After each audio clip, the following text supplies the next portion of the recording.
Hey guys, I'm Jeff Keighley and welcome to Game Trailers TV. This week we have something very special for you, Modern Warfare 2, one of the most anticipated games of all time, and we are here at Infinity Ward to get brand new intelligence to give to you. And I'm with right now Vince, who's the CEO of Infinity Ward, to talk all about the game.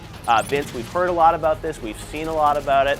Even this weekend, you guys revealed a new trailer which hinted at something more that we're going to get to. But for folks that may not be familiar with Modern Warfare 2, if they are out there, can you set up what the game is? It really is a direct sequel to the first one. Correct. This is the first time in the Call of Duty franchise that we've done a sequel, so we're excited about that. You know, we spent a lot of time really crafting the story and the characters in the last game in Modern Warfare, so it's great to be able to continue that story and keep that world alive. And Soap is there, but he's sort of alongside you, right? Correct. He's now the commanding officer of the new task force. Task Force 141, which is U.S. and U.K. forces teaming up together, right? It's an international coalition. They're generally put together, you know, based on the needs of what the mission is. You know, that'll be Delta Force, it'll be Rangers, it'll be SAS, the CIA. They'll put them all together to be able to do specific missions, like usually capturing high-value targets or something.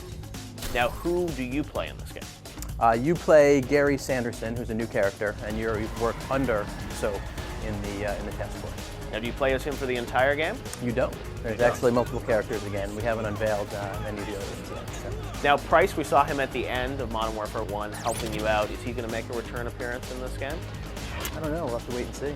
But he's not dead, right? I don't know. We don't know what happened at the Yeah, end I mean, there, because he was if you believe wounded. the internet, there's speculation that he's dead, that he's alive, that he's living with Tupac. You never know where he is, right? We may find out in this game.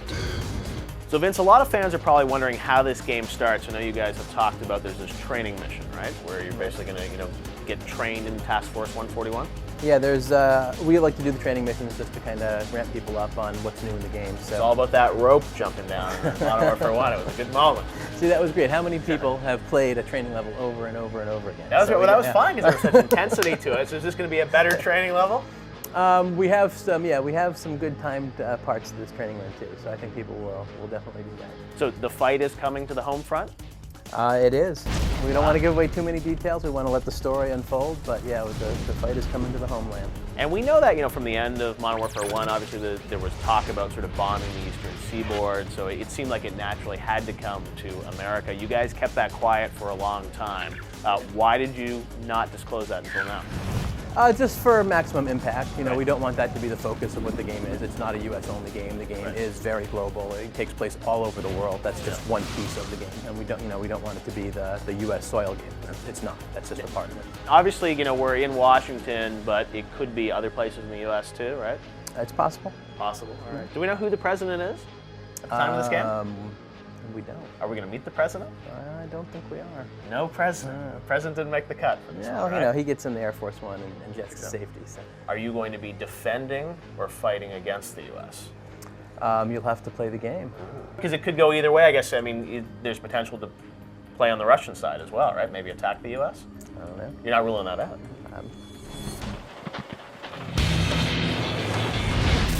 Are there some more twists here that fans are not going to be expecting? Yeah, there definitely are. There's definitely some locations that we have not really revealed yet, and then within those locations, there's some fun gameplay twists.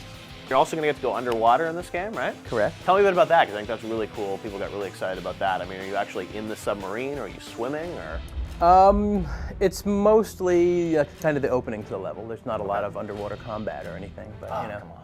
Save it for Modern Warfare 3, I guess, right? That's how the SEALs generally kind of infiltrate. So. I see. So then you sort of hit the beach, and then you get kind of infiltrate somewhere. Right.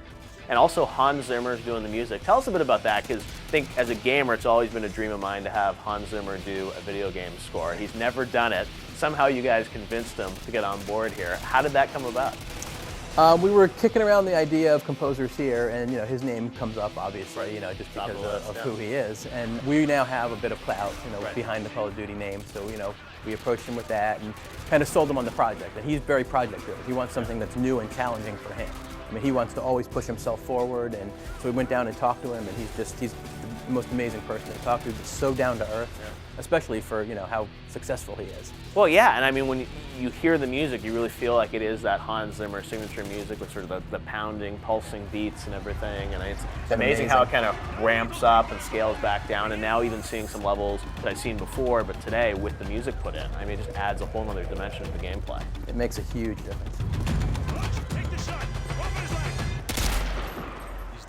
Now, you also have some new technology that you're pioneering in Modern Warfare 2 with texture streaming, and that allows you to create, these environments that look so detailed. Right. Yeah, we were able to, one, make the levels bigger because we can stream in, the textures later. But then, levels that are areas that are kind of close to you, we're able to put more detail into. Right. So now, there's more debris, there's more, explodables, or there's more, just little things that don't necessarily affect the gameplay directly, but like transitions from the ground to the wall, where we're able to maybe really detailed out and put more effects on a level, and it makes it that much more believable, that much more immersive. When you guys are building these games that are so realistic, so gritty, so action-packed, when you think about the storyline and the fact that we are dealing with modern conflict and war, is it important for you guys to kind of reflect like the two sides of war and show things from different perspectives, so it's not just very one-sided?